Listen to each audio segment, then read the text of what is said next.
मनमोहन जी, जो कुछ दिनों से बीमार चल रहे थे, अपने इकलौते बेटे को फ़ोन लगाकर बोले, हेलो सुधीर बेटा, कैसे हो? कितने दिनों से तुम्हें फ़ोन लगा रहा हूँ, लेकिन तुम हो कि फ़ोन ही नहीं उठाते। पिताजी, आपसे कितनी बार कहा है कि आपके फ़ोन का जवाब देने के अतिरिक्त मेरे पास और भी काम है। सुधीर ने चिढ़कर कहा तो मनमोहन जी बोले, बेटा, वह सब मैं समझता हूँ, लेकिन मैं भी क्या करूँ? मैं अपनी जगह परेशान हूँ।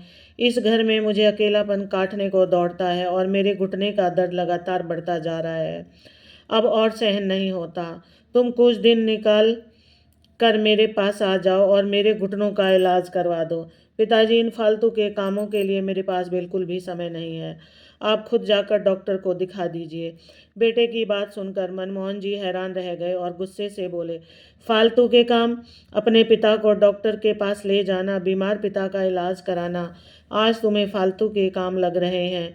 सुधीर, तुम शायद भूल रहे हो, जब तुम छोटे थे तब तुम्हें एक छींक भी आती थी तो मैं गांव के सारे वैद्य इकट्ठे कर लेता था। तुम्हारी माँ नहीं थी? माँ और बाप दोनों का फर्ज निभाते हुए तुम्हें भली भांति पाल पोस कर बड़ा किया है मैंने। तुम्हें अपने पैरों पर खड़ा करने के लिए सारी जमा पूंजी दांव पर लगा दी। वह पैसे भी कम पड़ गए तो मैंने अपना वो मकान भी बेच दिया, जिसे मैंने अपने लहू की एक एक बूंद से सींचा था, और खुद किराए के मकान में रहा।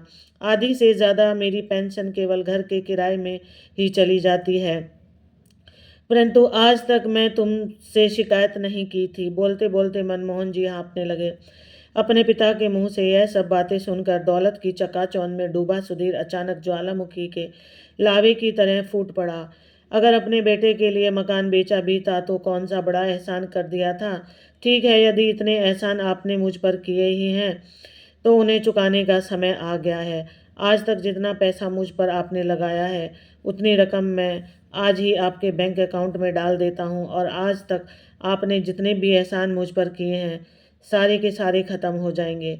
मेरा और आपका हिसाब क्लियर। ऐसा कहते हुए सुधीर ने फ़ोन पटक दिया।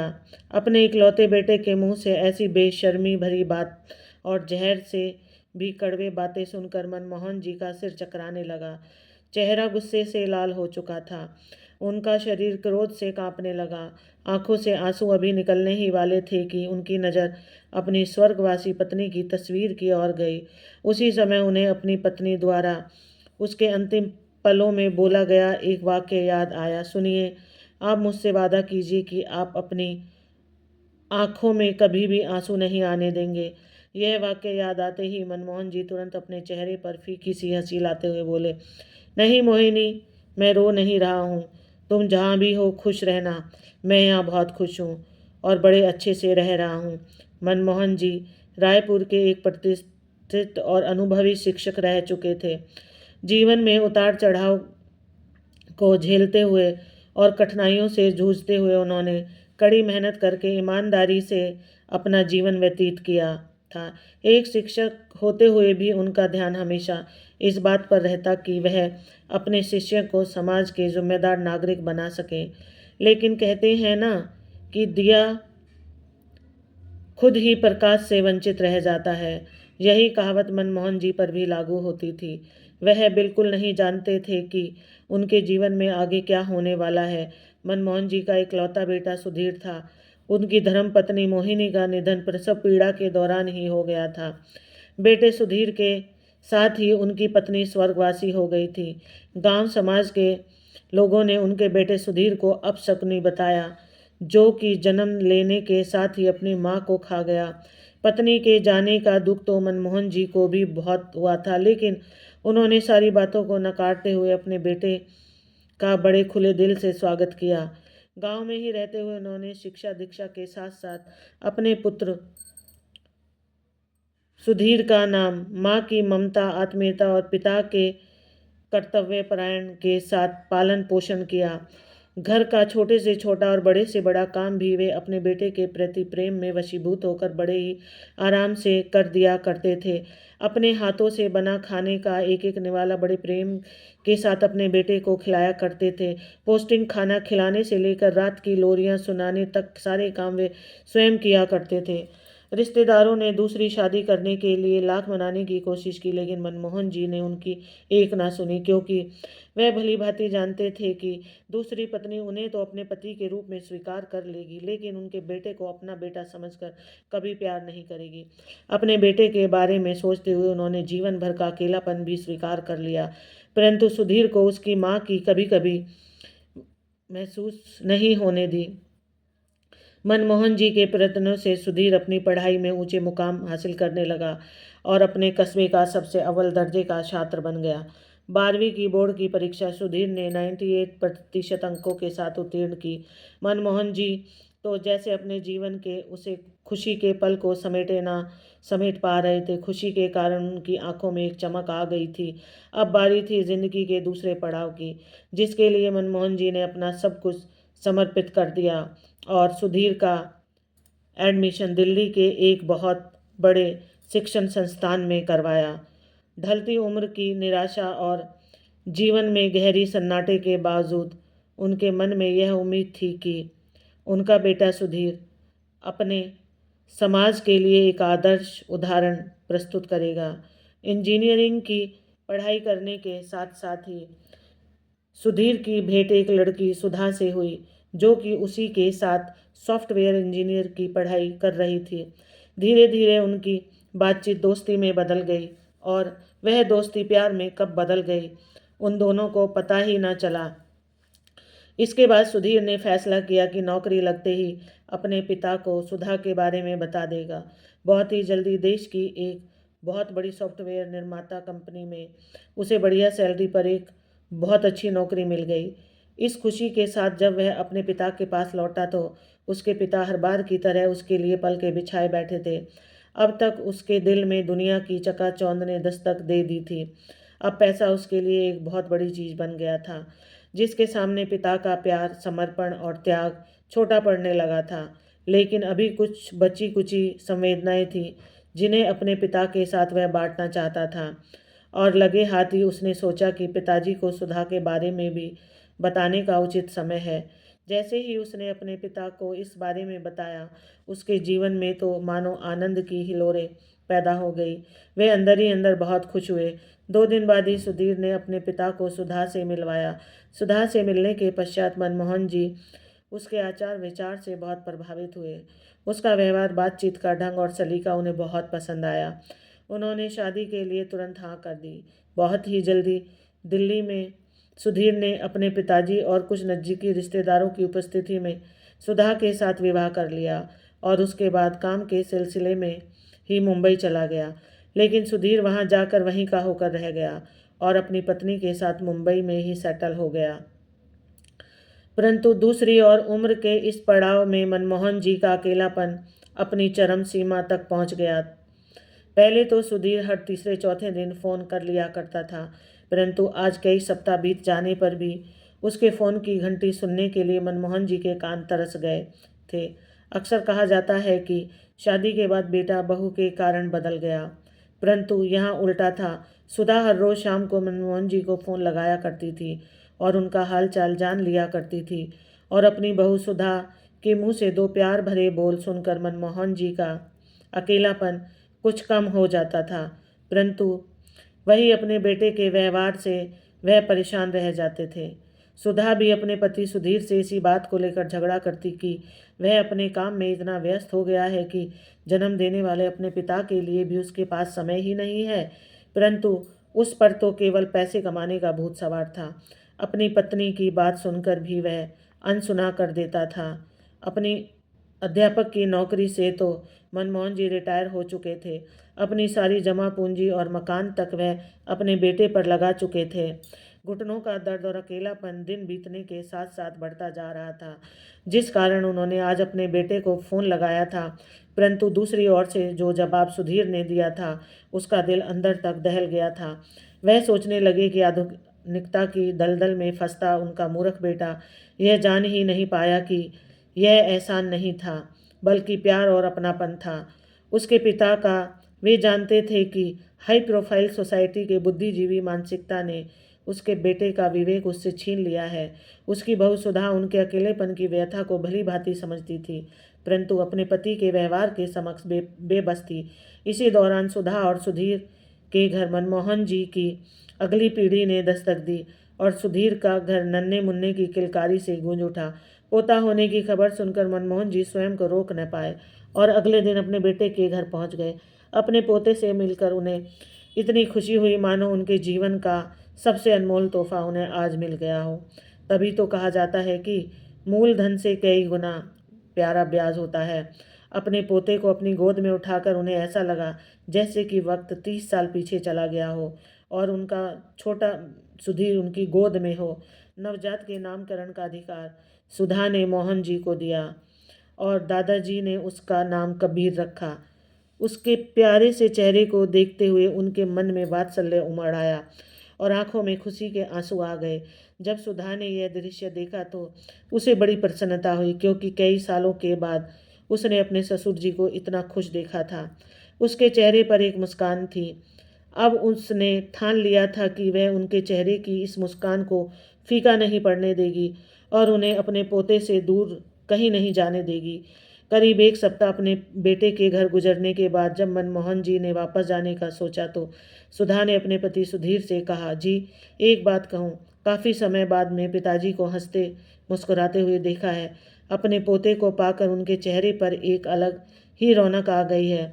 दादा बनने की खुशी उनके चेहरे पर साफ झलक रही है। मैं चाहती हूँ कि उनका यह चेहरा हमेशा यूं ही मुस्कुराता रहे, इसलिए अब से वो हमारे ही साथ ही रहें तो कैसा रहेगा। सुधा ने यह बात इतनी विनम्रता और प्यार से कही कि सुधीर के पास मना करने का कोई कारण नहीं बचा।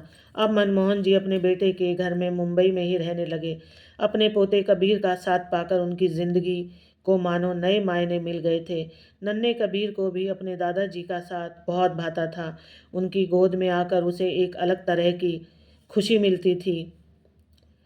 समय पाकर सुधा अपने ससुर जी को घुटनों के एक बहुत बड़े स्पेशलिस्ट के पास लेकर गई और उनके अच्छे से इलाज कराया, जिससे उनके घुटने अब धीरे धीरे ठीक हो रहे थे। अब वह सही ढंग से चलने फिरने लगे थे। सुधा इस बात का पूरा ध्यान रखती थी कि मनमोहन जी को उनके घर में रहकर किसी तरह की तकलीफ ना हो। समय बीतने के साथ साथ जैसे कबीर बड़ा हो रहा था, अपने दादाजी के प्रति उसका प्रेम और प्रगाढ़ होता जा रहा था। लेकिन वही उनका अपना बेटा सुधीर धीरे धीरे उनसे पूर्ण रूप से कटता जा रहा था। मनमोहन जी का जोर जोर से खांसना, घर के किसी काम में बोलना उसे बिल्कुल पसंद नहीं था। सुधीर की काम की व्यस्तता और चिंताएं भी लगातार बढ़ती जा रही थी, जिस कारण वह एक रात शराब पीकर नशे में धुत होकर घर लौटा। मनमोहन जी को यह सब देखकर बहुत दुख हुआ और गुस्सा भी आया, लेकिन उस समय उन्होंने कुछ नहीं कहा। परंतु धीरे धीरे समय बीतने के साथ साथ अब शराब पीकर लौटना सुधीर का हर रोज का काम बन गया था।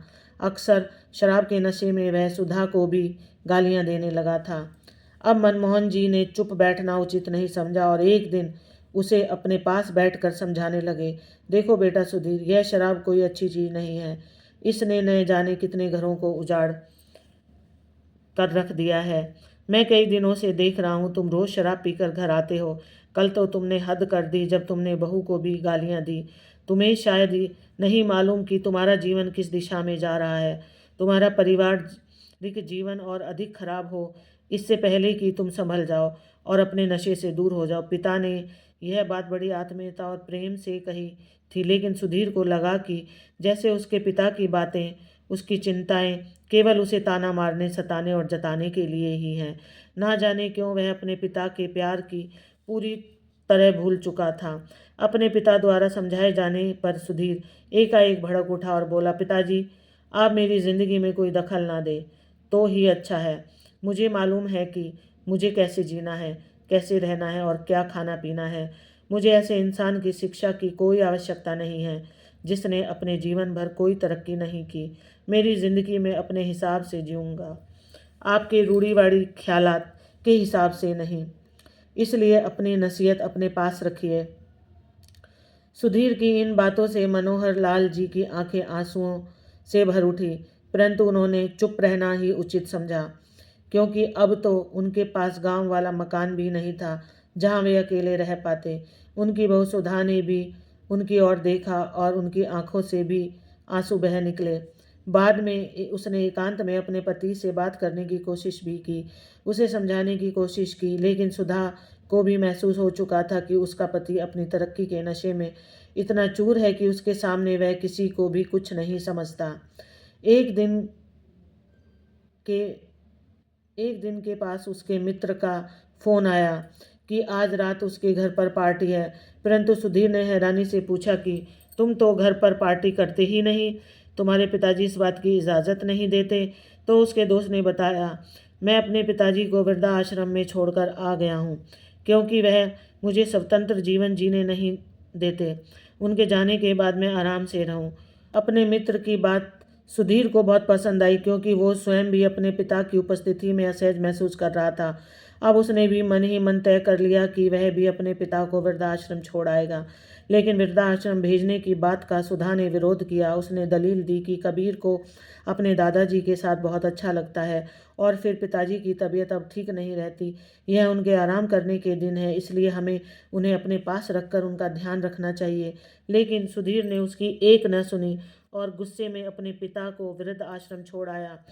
उसने एक दादा को, उसके पोते और बहू को अपने पिता तुल्य आश्रय से दूर कर दिया और मनमोहन जी को पहुंचा दिया मुंबई के उस वृद्ध आश्रम में, जहां वृद्ध लोगों का वह आसरा था जिसे इंसान ने ही अपनी उम्मीदों को ठोकर मार कर बनाया था।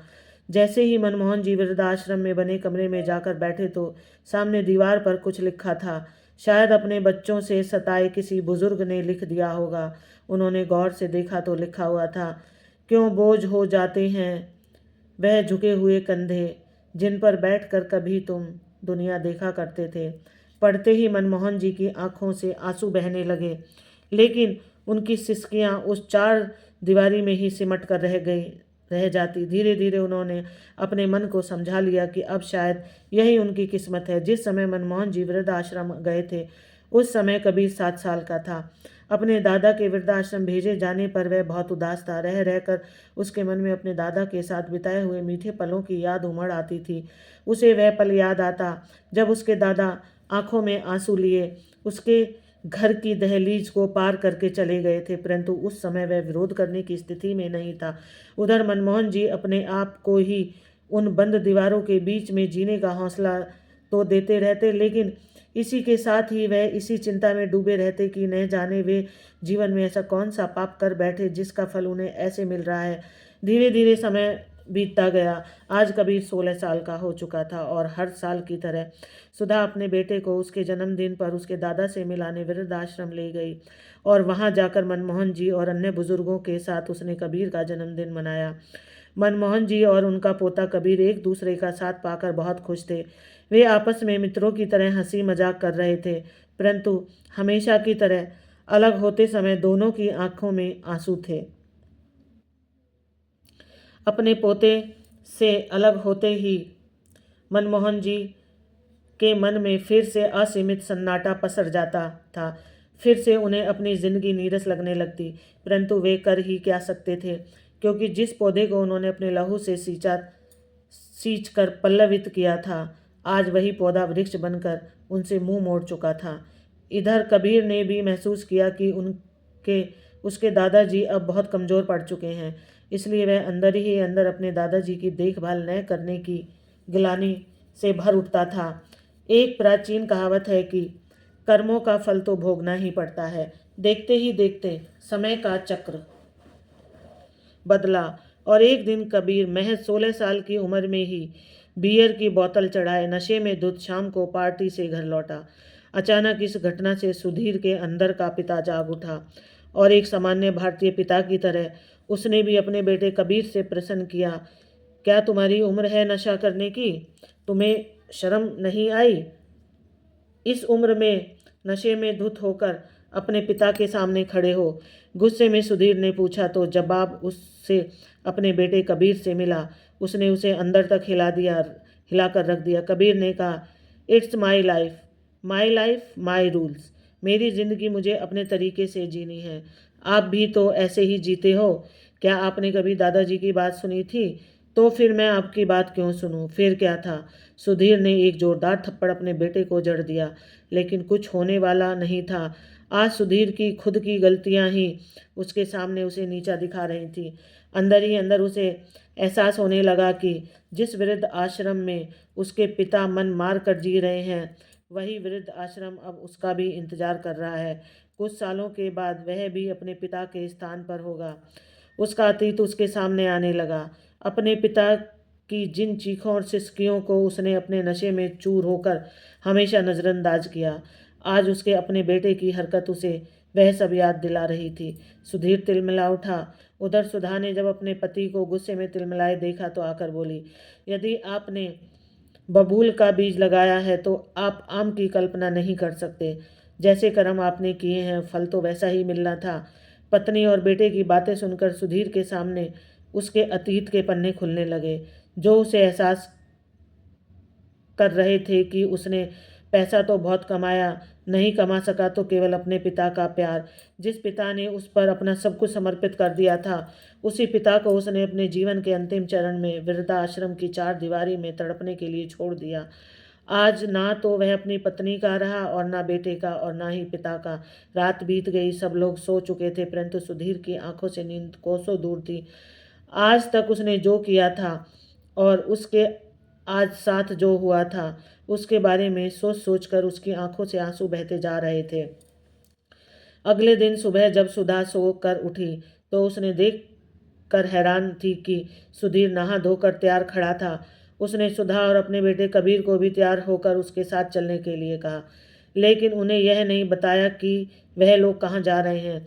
आधे घंटे का सफ़र तय करने के बाद सुधीर ने गाड़ी रोकी तो सुधा और कबीर देखकर हैरान थे कि गाड़ी उसी वृद्धाश्रम के सामने खड़ी थी जिसमें मनमोहन जी रह रहे थे। सुधा और कबीर अभी गाड़ी से बाहर निकल ही थे कि सुधीर तेज कदमों से वृद्धाश्रम में चला गया। सामने देखा कि एक वृद्ध जन लाठी का सहारा लेकर लड़खड़ाते कदमों के साथ आंगन में टहल रहे थे। उन्हें देखकर उसे ऐसा लगा मानो उसे बुजुर्ग व्यक्ति का खून कब से सूख चुका हो।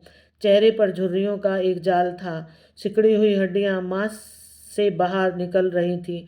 अपने पिता के बारे में पूछने के लिए सुधीर उनकी ओर गया। पास जाकर वो बोला, सुनिए, क्या आप जानते हैं मनमोहन जी कहाँ मिलेंगे?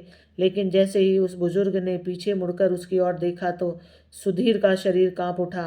वह सुन रह गया क्योंकि वह बुजुर्ग कोई और नहीं बल्कि उसके पिता मनमोहन जी ही थे। पिता को इस हालत में देखते ही उसका मन आत्मग्लानि से भर उठा। आंखों में पश्चाताप के आंसू लिए तुरंत उनके पैरों में गिर गया और बोला, पिताजी मुझे माफ़ कर दीजिए, मुझसे गलती नहीं गुनाह हो गया है, एक बहुत बड़ा गुनाह, जिसकी जितनी भी सज़ा मुझे दीजिए उतनी कम है। मैं जानता हूँ कि मेरा ये गुनाह माफ़ी के काबिल नहीं है, परंतु फिर भी मुझे प्रायश्चित का एक मौका, केवल एक मौका दे दीजिए। मेरे कारण आपने उम्र भर जितना दुख सहा है उसकी कोई सीमा नहीं है, लेकिन मैं वादा करता हूँ आज के बाद मैं कभी आपका दिल नहीं दुखाऊंगा। मुझे अपनी सेवा का एक मौका दे दीजिए। मैं बाकी की ज़िंदगी आपके आशीर्वाद की ठंडी छाया में गुजारना चाहता हूँ। कहते कहते वह फूट फूट कर रोने लगा। मनमोहन जी ने कांपते हाथों से उसे उठाया और भाव विभोर होकर उसे अपने गले से लगा लिया। दोनों ओर आंसुओं की धारा अनवरत रूप से बहती जा रही थी। उधर यह मार्मिक दृश्य देखकर कबीर रोते हुए अपनी माँ के गले लगा पड़ा और बोला, माँ, आपको दिल से सैल्यूट है। यदि आपने मुझे उस दिन दादाजी को वापस लाने के लिए पापा को सबक सिखाने का आइडिया न दिया होता तो आज यह सब मुमकिन न होता।